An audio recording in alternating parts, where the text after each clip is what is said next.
আজকে আমাদের জন্য একটা স্পেশাল দিন, আর স্পেশাল দিনে স্পেশাল রান্না বান্না হবে না, এটা তো হতে পারে না। আর তাই আজকে রান্না করেছিলাম সাদা পোলাও, রোস্ট, চিকেন কাবাব, বিয়েবাড়ির স্টাইলের চাইনিজ ভেজিটেবল, আর ছিল ডিম এবং সালাদ। এই তো সবাই মিলে খাবার খেতে বসে গিয়েছি। আর আজকের ভিডিওতে আপনাদের সাথে শেয়ার করব চিকেন কাবাব রেসিপি। তার আগে এই যে দেখুন কাবাবটা কি সুন্দর, ভিতরে উপরও সুন্দর ভাজা হয়েছে। আর আমি কিন্তু এই প্রথম এই কাবাবটা বানিয়েছি, ভাবলাম প্রথম যেহেতু বানিয়েছি আপনাদের সাথেও শেয়ার করা যাক। হ্যালো, আসসালামু আলাইকুম, welcome to our page Aladdin engine. Chicken kebab বানানোর জন্য প্রথমে আমি 1 কাপ ডাল 3-4 ঘন্টা ভিজিয়ে রেখেছিলাম। সাথে নিয়েছি মুরগির 4 ভাগের 1 অংশ, মানে বুকের পিসটা থেকে হাড্ডি ফেলে দিয়ে 3 টুকরো করে ডালটার সাথে দিয়ে দিলাম। সাথে 1 চামচ গুঁড়ো মরিচ, আধা চামচ হলুদ, আধা চামচ ধনের গুঁড়ো, আধা চামচ জিরার গুঁড়ো, সাথে দিয়েছিলাম আদা রসুন বাটা পরিমাণ মতো। তারপরে পানি দিয়ে ঢেকে রান্না করব সিদ্ধ হওয়া পর্যন্ত।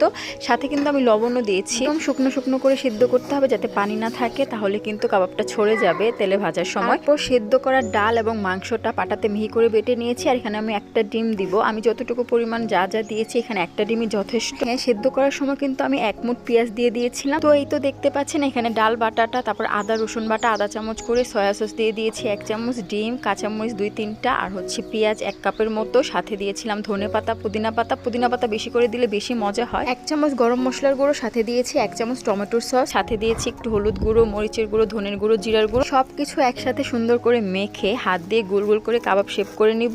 তো কাবাবটা একটু বড় করে আর একটু মোটা করে ভাজলেই ভালো হয়, আর তাই আমি একটু মোটা আর একটু বড় করে ভাজবো। এই তো দেখতে পাচ্ছেন কি সুন্দর একটা শেপ দিয়ে দিয়েছি। এখন ডুবো তেলে ছেড়ে দিব। আর তেলটা গরম হয়েছে কিনা চেক করার জন্য একটু কাবাবের অংশ দিয়ে দিবেন, তখনই বুঝে যাবেন যে তেলটা গরম হয়ে গিয়েছে। তখন কাবাবগুলো এক এক করে ছেড়ে দিবেন। এই মুহূর্তে একদমই নাড়াচাড়া করা যাবে না। যখন ভাজা হয়ে যাবে তখন একটু উল্টে দেখতে পারেন যে ভাজা হয়েছে কিনা। তখন আপনি যেমন মন চায় তেমন ভাবে নাড়তে পারেন, কাবাবটা ভাঙবে না, মানে ভাঙার কোনো রিস্ক থাকবে না। তো প্রথমে আপনার একদমই নাড়তে যাবেন না।